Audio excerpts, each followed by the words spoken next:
По 3 одиграни кола во првата македонска фудбалска лига, вице-шампионот Шкендија е лидер на табелата со максимален ефект од 9 бодови. Тимот од Тето има 3 победи од толку надпревари и со тоа има перфектен старт во новата сезона. Шкендија со 3-0 славеше над Скопје, го доби дербито со Вардар со 0-2 во гости, а потоа ја доби Брегалница со 4-1. На делба на второто место се екипите на Силекс и Струготримлум, кои имаат освоено по 7 бодови со учинок од 2 победи и 1 реми, а веднаш за нив е Тикве со 6 бодови како четврти тим на табелата, додека пак дебитантот Шкендија Рачино има 4 бодови за пета позиција. По 3 бодови имаат Брегалница, шампионот Вардар, како и Арсими, додека пак Скопје е претпоследен со само 1 бод од можни 9, а единствениот тим без бодови е Башкими, кои се наоѓаат на дното од табелата.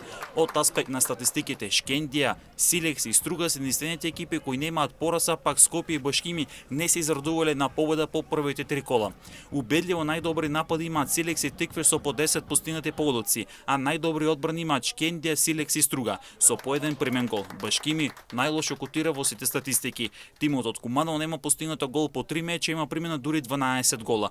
Со добра статистика не може да се пофалат ниту Скопје и Арсими. Тимот од Автокоманда постигна само 1 гол во 3 надпревари, прими дури 7, додека пак екипот од Чегрне постигна 2 гола, прими 9.